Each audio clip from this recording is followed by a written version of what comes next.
Zdravo dragi moji i dobrodošli na moj kanal.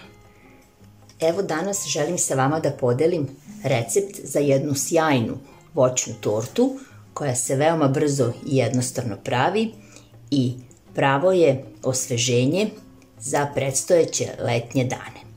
Evo vidite kako ona izgleda, a u nastavku možete da pogledate i kako se ona pravi. Za početak ovog recepta sjedinit ćemo 400 ml kisele pavlake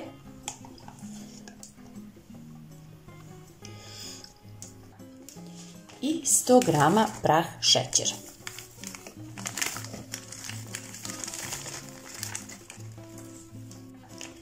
Dodat ću i jednu kesicu vanilj šećera.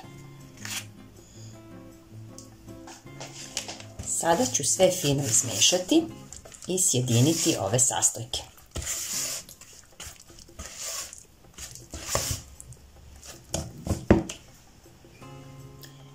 Posebno ću umutiti 400 ml slatke pavlake. U slatku pavlaku dodat ću i jednu kesicu šlag fiksa.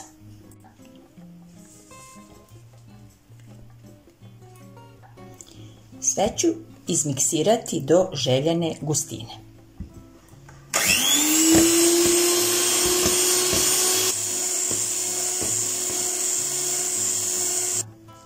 U izlupanu slatku pavlaku dodajem kiselu pavlaku sa prah šećera.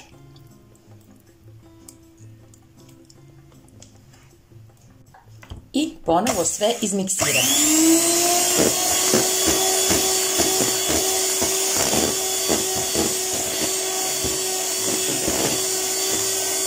Ovako pripremljenu smesu podelit ću na dva jednaka dela.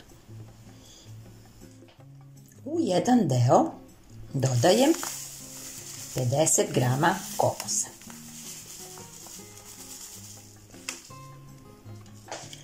Sve ću izmiješati.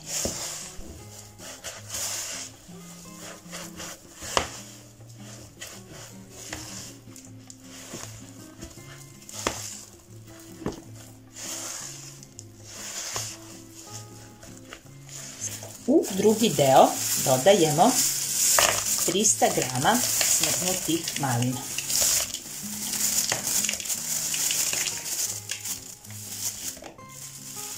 Umjesto malina možete koristiti i jagode. Sve ćemo fino izmiješati.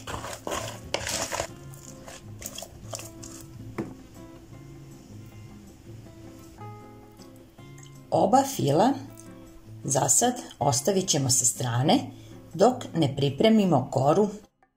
Za koru nam je potrebno 200 g mlevenog keksa. Ja ovdje koristim mlevenu plazmu. U keks dodajemo 2 kašike tamnog euro krema.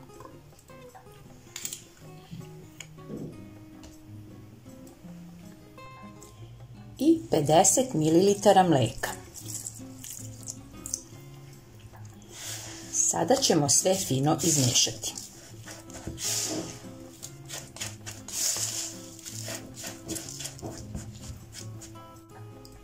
Ako treba, dodajte još malo mlijeka da bi vam smesa bila fina i kremasta i da bi mogli lepo da oblikujete koru.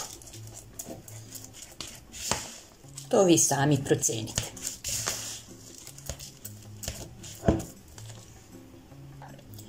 Evo, smesa otprilike treba da vam izgleda ovako.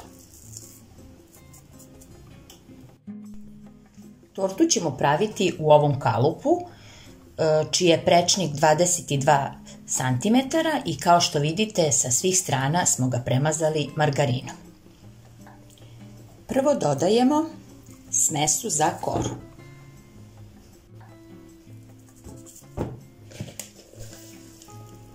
Preko oblikovane kore prvo dodajemo fil sa malinama.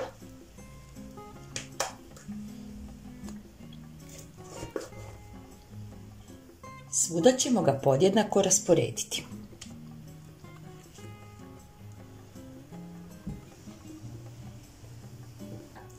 A potom i fil sa kokosom.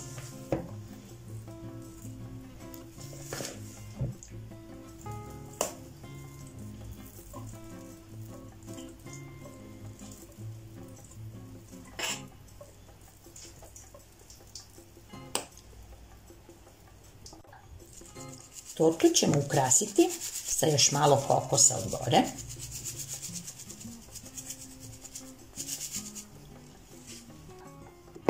I odneti je u frižider da se dobro ohladi. Evo, dragi moji, moja torta je gotova. Vidite kako sam je ja ukrasila. Vi je naravno ukrasite kako vi želite. I sada nam ne preostaje ništa drugo nego da uživamo u njoj i da se fino sasladimo. Hvala vam što ste ovaj put bili uz mene. Nadam se da vam se dopao ovaj video recept. Ako jeste, ostavite mi jedan like i komentar. Ja vas sve puno pozdravljam. Vidimo se i čujemo nekom sljedećom prilikom. Sve vas voli, vaša Jeca. Ćao!